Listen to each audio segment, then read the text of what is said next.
Hello दोस्तों, आज के स्टोरी से अनूप कुमार जो आपके लिए लाता है कहानियों का पिटारा।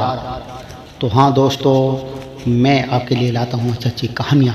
आपने पहले भाग में सुना संपूर्ण सत्यनारायण कथा और उसे करने की विधि को। अब सुनते हैं भाग 2। जब सत्यनारायण जी की कथा को और कैसे करना चाहिए और कैसे उसे सुनना चाहिए, आइए सुनते हैं भाग 2।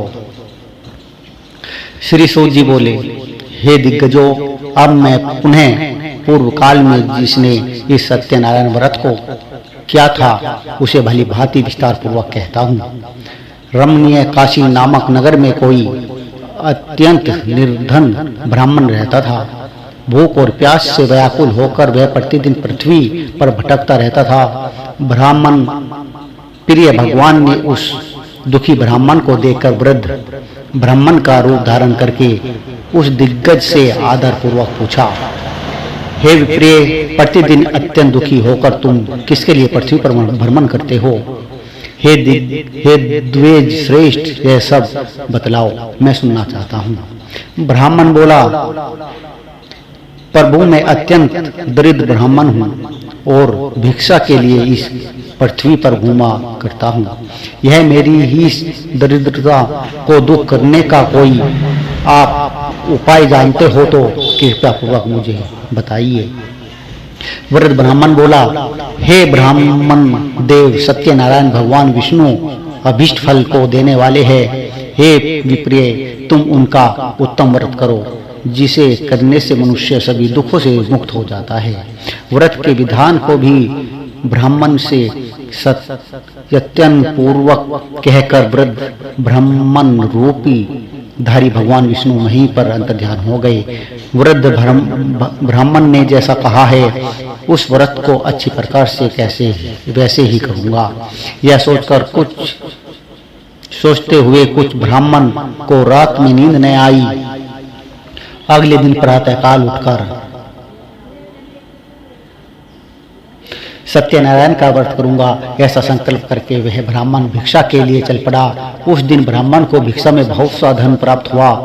उसी धन से उसने बंधु बांधवों के साथ भगवान सत्यनारायण का व्रत किया। इस व्रत के प्रभाव से वह श्रेष्ठ ब्राह्मण सभी दुखों से मुक्त होकर समस्त संपत्तियों से संपन्न हो गया।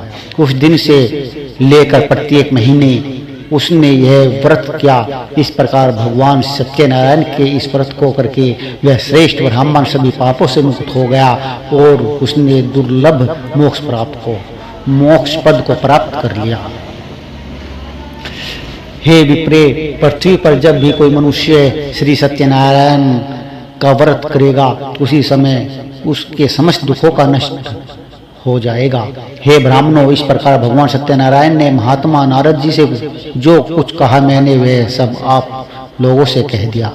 आगे और क्या कहूँ? हे मुनि, इस पृथ्वी पर उस ब्राह्मण से सुने हुए इस व्रत को किसने क्या, हम वे सब सुनना चाहते हैं। उस व्रत पर हमारी श्रद्धा हो रही है।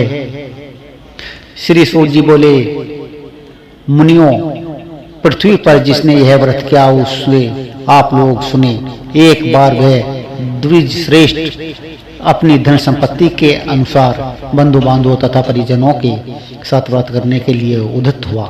इसी बीच एक लकड़हारा वहां आया और लकड़ी बाहर रखकर उस ब्राह्मण के घर गया।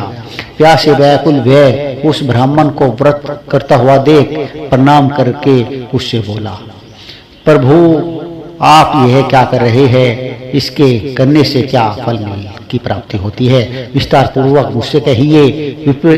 विप्र ने कहा, यह सत्यनारायण का व्रत है जो सभी मनोरथों को प्रदान करने वाला है। उसी के प्रभाव से मुझे यह सब महान धन धान्य आदि प्राप्त हुआ है। जल पीकर तथा प्रसाद ग्रहण करके वह नगर चला गया। सत्यनारायण देव के लिए मन से ऐसा सोचने लगा कि आज लकड़ी बेचने से जो धन प्राप्त होगा उसी धन से भगवान सत्यनारायण श्रेष्ठ का व्रत करूंगा। इसी प्रकार वह मन में यह धारणा लेकर